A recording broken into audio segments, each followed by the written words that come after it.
In section 3.5, we're going to take a lot of the different properties of curves that we've used to try to graph curves and try to put it together to make an even better graph. So recall from 3.3, we summarized at the end of the section what different pieces of a curve could look like and what calculus property they have. So remind yourself of these different properties because we're going to be using them in the next few videos.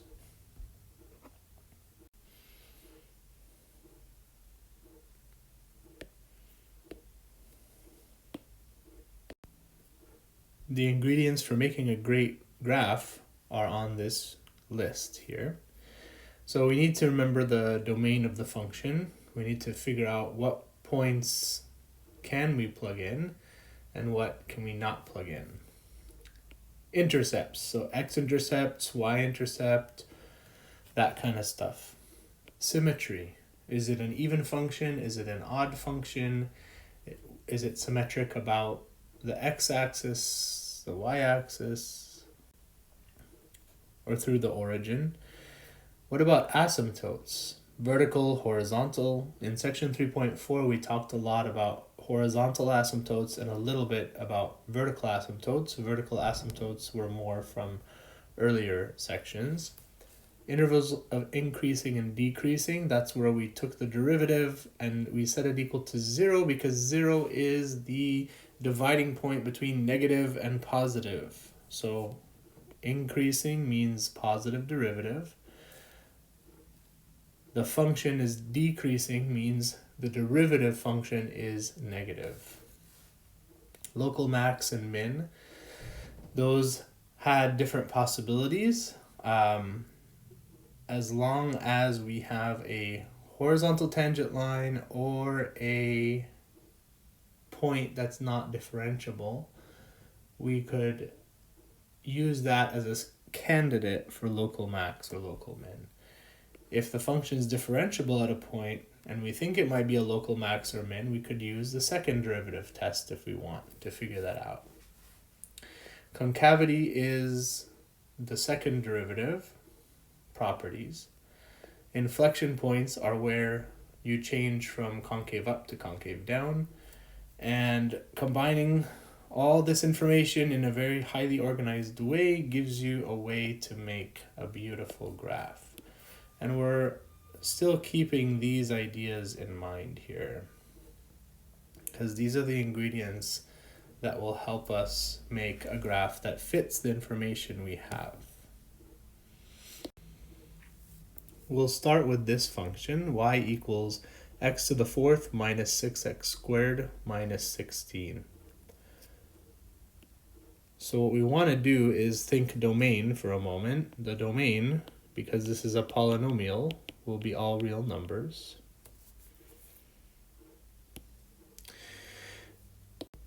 And I brought back my curve sketching guidelines so I could remember what is going to have to go in my list. Intercepts. Well, the y-intercept is when we let x equal 0. So the y-intercept is going to be 0 comma negative 16. Remember, an intercept has to be a point, not just a number.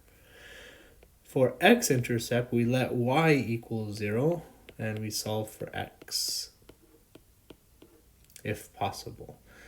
This is definitely going to be possible because we're going to think of it as a squared minus 6a minus 16.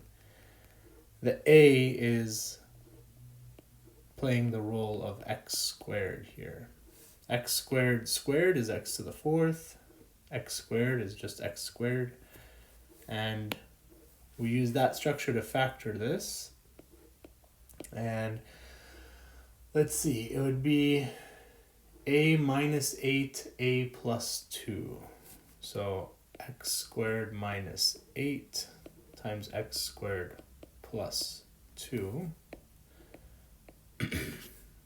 equals 0, which means x squared minus 8 equals 0 or x squared plus 2 equals 0. This equation is not going to give us any solutions since no real number makes x squared plus 2 equal to 0. There are complex numbers that do, but we're not worrying about those. And for the x squared minus 8 equals 0 equation, we could solve this by getting x squared by itself, taking the square root of both sides, and remembering plus or minus. What that tells us is that we have two x-intercepts. We have square root of 8, comma 0, and negative square root of 8, comma 0.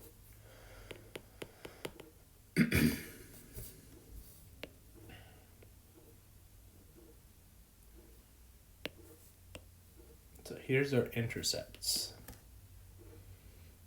What's next? Symmetry. So how do we determine symmetry? Well, one thing we notice, our x-intercepts are symmetric about the x-axis. That could mean that this function is actually symmetric. One thing we can do to test for symmetry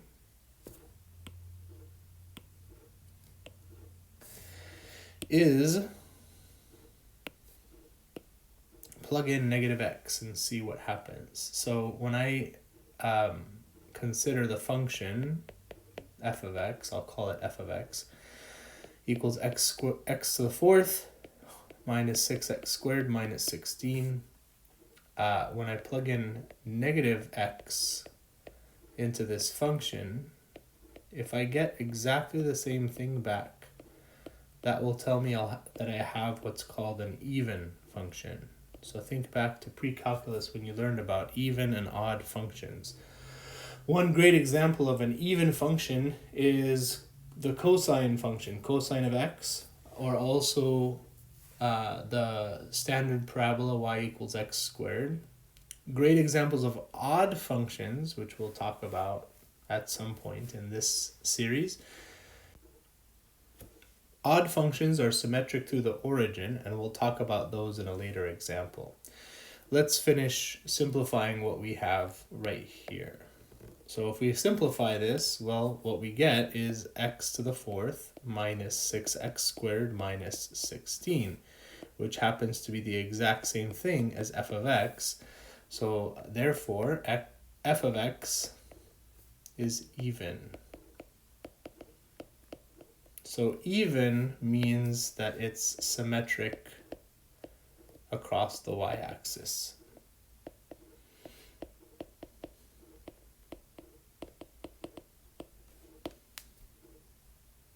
Okay. All right, so we have some symmetry. Now, what else is on our list? We have asymptotes next. Okay, so asymptotes. We need to figure out. First of all, it's a polynomial. Because it's a polynomial, and because our domain is all the real numbers, I don't imagine seeing any vertical asymptotes. There's no denominator, which means there's no denominator that could go to 0. So we don't have any vertical asymptotes. What about horizontal asymptotes? Remember, to find that, we have to calculate the limit as x approaches infinity and the limit as x approaches negative infinity of f of x. Now, again, this is a polynomial function, so polynomials, if I just plug in numbers and let the numbers get bigger and bigger and bigger, I'm either going to get positive infinity or negative infinity at either end.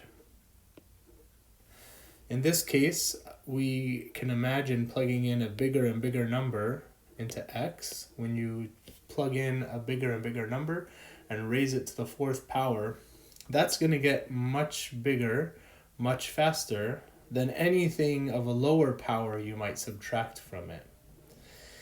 Which means the behavior is determined by the highest power of x. And that's kind of a general idea you can use with polynomials, and if you're careful, with rational functions. But for this polynomial, we have that the function approaches positive infinity. And since it's even, in other words, symmetric across the y-axis, when let x go to negative infinity, we're going to get the same result. What that tells us is there's no horizontal asymptotes. And as we mentioned earlier, there's no vertical asymptotes either.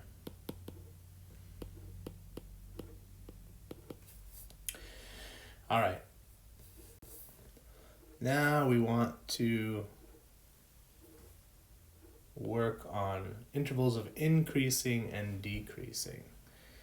So what does that look like? Well, we have to do some calculus to figure that out.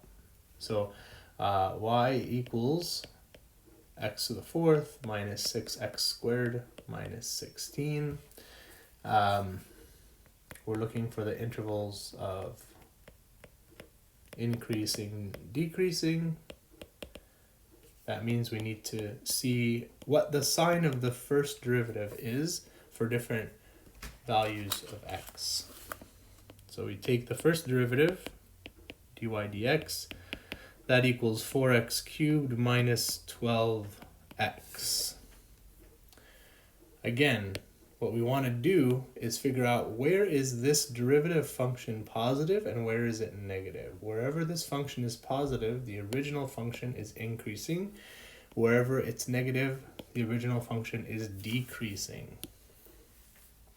So to figure out whether something is positive or negative for different values of x, it helps to figure out where it's 0 first and then test points in between the places where it's 0. I'm going to factor this. I have 4x times the quantity x squared minus 3, which tells me 4x equals 0 or x squared minus 3 equals 0. And so x equals 0 or x equals plus or minus square root of 3.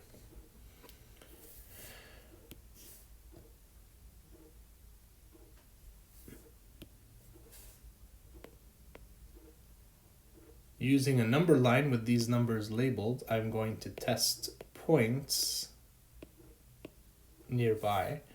My test point to the left of negative square root of 3. Negative square root of 3, if I type it into my calculator, I get approximately negative 1.732 or something like that.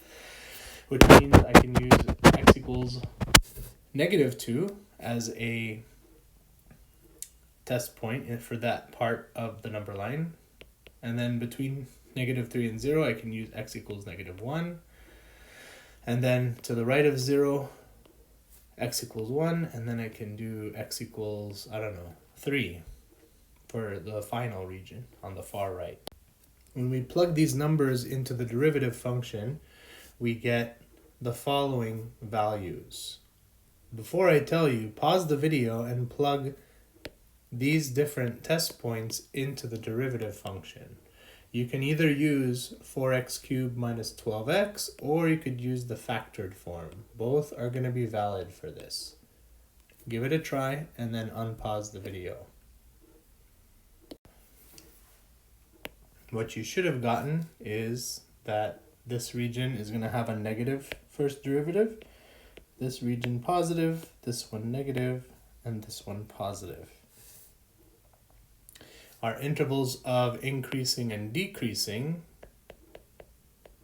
we summarize as follows. The function is increasing on the interval negative root 3 to 0, union the interval from square root of 3 to infinity.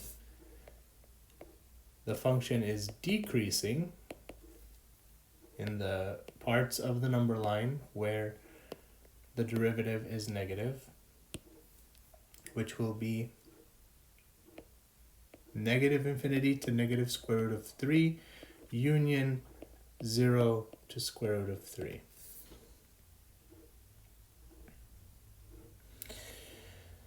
We can use this same information to help us figure out local max and local min. Because remember, local max and local min, we use a number line like this. If you go from decreasing to increasing, you are going to be a local min. If you're going from increasing to decreasing, you are a local max. So it looks like negative root 3 is a local minimum, and 0 is a local maximum, and root 3 is a local minimum. So we'll add that to the work we did here. So we have local max at x equals 0 and local min at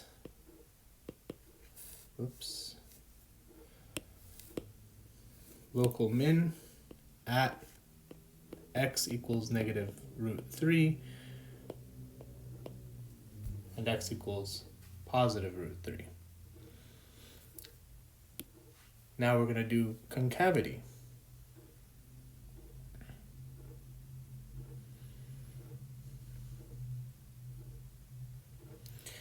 For concavity, we take the second derivative. So we have to remind ourselves, what was the first derivative? 4x cubed minus 12x. Okay, so dy dx was 4x cubed minus 12x. Just as a reminder for the notation of the second derivative, using this Leibniz notation instead of the prime notation, we say this d2y dx squared. That's how we just say it. If I take the derivative of 4x cubed minus 12x, I get 12x squared minus 12. Again, we're trying to figure out whether it's concave up or concave down in different regions, and that's going to be whether the second derivative is positive or negative. And again, to figure out whether something is positive or negative, it helps to figure out where it's 0. When I do this, I'm going to factor out a 12. So I have 12 times the quantity x squared minus 1 equals 0. In other words, x squared minus 1 equals 0. X squared minus 1 factors as x minus 1 times x plus 1, which means our two places on the number line that we care about are x equals 1 and x equals negative 1. So let's make a new number line. Here we're going to mark off negative 1 and 1. Those are the 2 points that matter with the second derivative of this function. We're going to do some test points. I'll pick x equals negative 2, x equals 0, x equals 2. I'm plugging those into the second derivative function. I can plug it in here or here, and I'm going to get numbers that will tell me whether or not the function is concave up or concave down in these 3 different regions. So again, pause the video, do a quick calculation, and unpause. We get that the function is concave up to the left of negative 1 and to the right of positive 1, and it's concave down between negative 1 and 1. We can tackle the question of inflection points at the same time, because remember, inflection points are where the function changes from being concave up to concave down or concave down to concave up. And this number line is telling us that both of these are inflection points.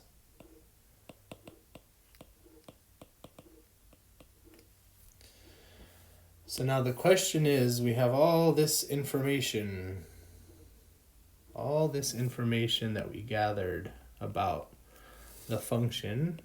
we have the intercepts, we have that it has no vertical asymptotes or horizontal asymptotes. We have the intervals of increasing and decreasing. And we have where it's concave up and concave down.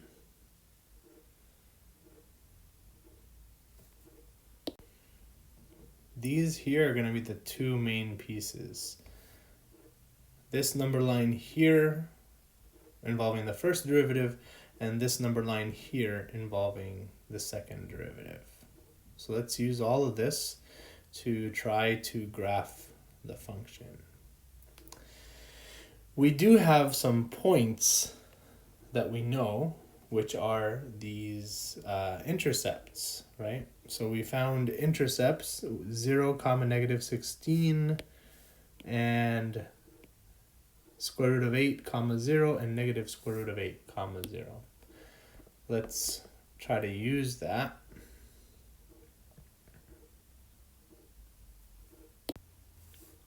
Let's think of each grid mark here as 2. So we have 2, 4, 6, 8, 10, 12, 14. This here is negative 16. Our y-intercept is located here.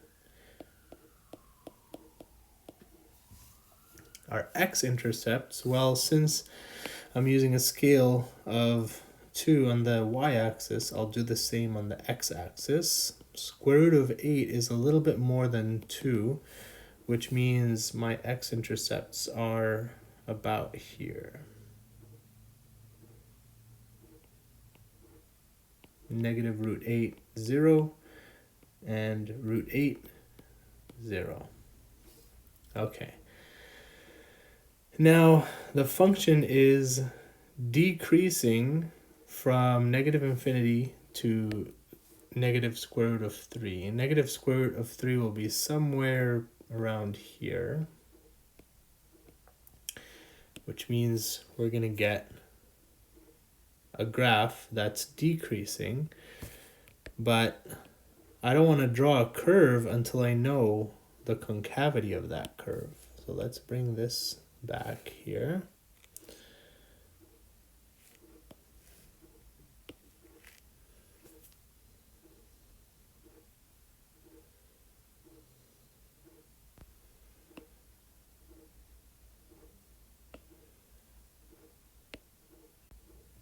All right, so what we have here is a situation where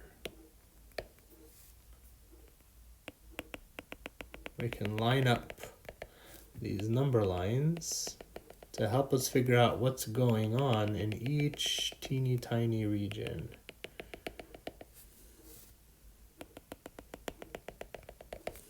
All right. So, to the left of square root of 3, the function is decreasing and concave up. From negative root 3 to negative 1, it's increasing and still concave up. From negative 1 to 0, the function is increasing and concave down. Then decreasing, concave down, decreasing, concave up, increasing, concave up. Taking that information, putting it all together, I have decreasing, concave up. It's going to look something like this.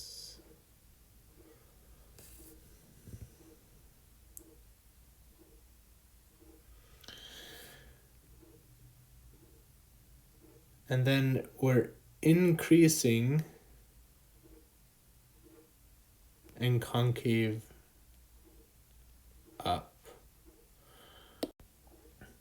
If you notice, in order for it to increase back up to the x value of 0, it has to go below this y-intercept and then somehow back up. And then for it to decrease right after 0, it has to go down and then come back up. So this function is then going to have the following graph. Let's do a better job with that part. So we're going to go down and then back up and then down and up. My endpoints are not great, so I will give those a new try.